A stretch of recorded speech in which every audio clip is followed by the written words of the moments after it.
So ended up with a little bit of time here while I'm waiting for an appointment. I've got like 25 minutes so I can go in and check with it.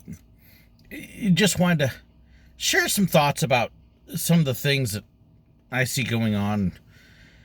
And I know my last couple videos on this channel in particular have almost been more like Debbie Downers, but just frustrated with the continued direction I see our country and honestly what we call the church taking. We are still in the midst of the pandemic. It's now July 31st. It's my daughter's birthday. We've hit over 150,000 deaths, which I believe I said a couple months ago we would. And it's not slowing down. It's increasing. We've got a number of states that really should be shut down. Florida at this point now has if you took Florida as a country, it has as many infections just in Florida to make it the fourth most of any nation in the world. Missouri yesterday hit 2,000 new cases in one day. Just skyrocketing. And still, the anti-mask movement, it's all about my freedom, it's all about my liberties, my constitutional rights. It's not a constitutional right, people. Otherwise, you have a constitutional right to go someplace without pants. But that's a whole nother thing. We're just going the wrong direction, in the wrong ways. And then I see the message that comes from the church, what we call the church, the Christians. Just seen several posts on social media where people who are church leaders, people who are pastors, people who I've gone to Bible college with, people that are various, it seems, their posts are all about against the liberal left, the radical extreme left, the media that's not presenting our message. And they're posting up bogus theories, completely discredited doctors' conferences. There was a conference completely staged, very obviously propaganda, full of misinformation and lies, including one of the main speakers of 4 doctors who believes that you get endometriosis by having sex with demons in your dreams. I mean, loony bins. And there's people saying, why are they censoring this? It's all being cut off. They ought to be, the liberal left media is not letting us speak our word. Okay, if you want to listen to a loony bin, that's up to you, but it's wrong. Blatantly wrong information. And rather than preach Christ, preach love for neighbor, preach concern, excuse me here while I shift a little bit, preach concern for others, they're preaching politics. Our leaders in churches are so far gone, they can't tell the difference between extreme right-wing politics and what Christianity is. And they're not the same. They're not even close. I've been a conservative Republican as long as I can live, and I don't usually talk this part of politics. In my very first election, 18 years old, I voted for George Bush for president. Been a Ronald Reagan follower, didn't like Carter. I mean, this is how far back I go.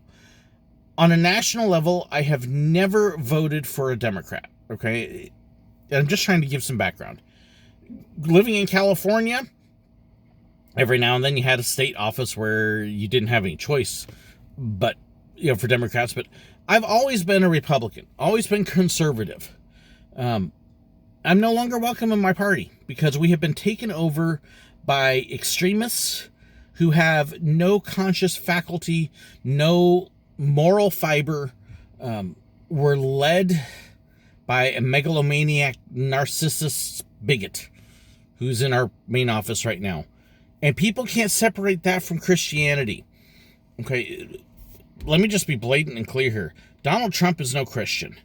You measure his fruit in its hatred, division, arguments, strife. All of these are condemned in Galatians 5 as just blatantly fruit of the flesh. No, it's not Christian. It's not speaking out for his rights. That's bunk, okay? And if you're convincing yourself of that, you're convincing yourself of a lie. So now let's go to Romans 1. You've exchanged the truth for a lie. First Timothy, tickled ears. You only want to hear what you want to hear.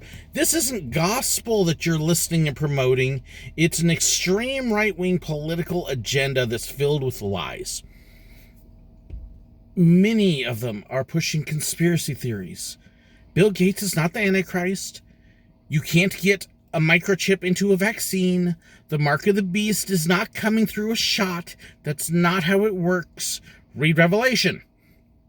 It makes it very clear. You don't get the mark of the beast accidentally. It is a purposeful thing that you do and comes after a whole bunch of other stuff. Christians today would rather be deluded and propagate a bunch of lies to promote their agenda than promote Christ, to use wisdom, to seek wisdom, to use the knowledge that he gives us. It's frustrating. I can understand, unfortunately, in many ways, how Elijah felt after the battle with the prophets of Baal, where he was sitting there saying, I'm the only one left. And he wasn't. God had reserved 7,000 others who had not bent the knee to Baal. But I could see him looking around at everybody who claimed to be followers and going, yeah, no, you're not. Or Jeremiah, the way that people rejected him. The voices that are speaking for Christ, for Jesus, seem to be shrinking. And the ones that claim they are speaking for him, but they're pushing false propagandas and lies, are growing. The one thing about this pandemic, it has shown the true moral fiber, the true backbone of what makes up a lot of what calls itself Christianity today. And Christianity throughout history, unfortunately, has perpetrated a lot of evil. With the Inquisitions, with the burning of the translators, with the Crusades. There's been a lot of evil done in the name of Christ. And America has always, we're better than that. We're not like them. And now we are at a point in history where we are proving that we're not better. In a lot of ways, we're worse. The church in America is in decline for good reason. Because they have forgotten who they've worshipped. They've turned away from the God of the universe and they've made a God of themselves. And they're worshiping their own selfish desires, their own self-centeredness. And I have to be honest, this isn't prophetic, I want to be clear, but I'm concerned. I am really concerned. For the first time in my life, ever, there is a part of me that is saying, I'm almost scared to live here. I'm almost scared to be in this country because of the division I see happening, the strife that's arising, the lack of charity towards others, the lack of concern towards others. But all the views, it's all about me. It's all about my view, and anybody that disagrees should be canceled. The cancel culture. There's people, I hate that term, but it's very true. We dehumanize anybody that disagrees with us, so that way in our mind we can tell ourselves, well, they're not human, they're not worth acknowledging, and so therefore I can eliminate them and it doesn't mean anything.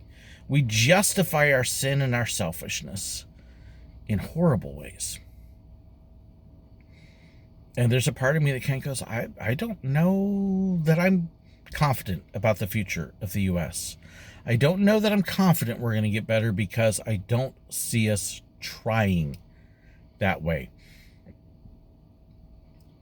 This election is going to be interesting.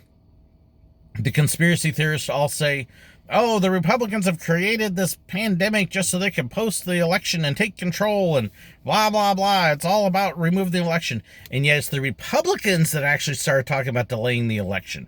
It is the Republican president that is talking about overthrowing the results if he doesn't like it and not trusting it.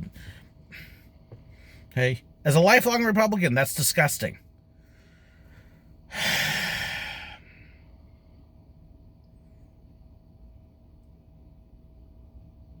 I'm worried about the future of the U.S.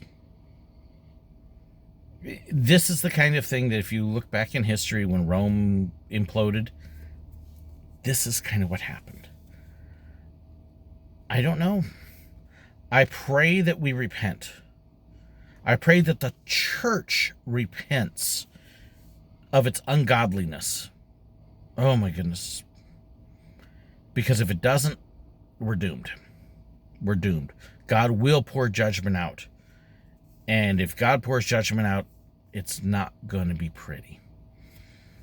It's interesting to note in Revelation, all the things about the end times, there is no mention of the Americas. No hint of it. I know there's a lot of people, oh, we're the center of the Antichrist is not going to be in America. It's not an American. America doesn't fit in there. But what it does talk about is 1/3 of the world being wiped out. 25%, 1/3. Guess about what size the Americas are. And that's my concern, is that may be what awaits us. I'm not saying that we are that part of Revelation. I'm not saying that's happening yet, but that does cross my mind and makes me concerned. Lord, help us. Lord, help us to repent and get it together, because we're so far from what we should be. Lord, open our eyes to the hypocrisy, to the idolatry, to the lack of love and concern for you and for others, and to what we've become, I pray.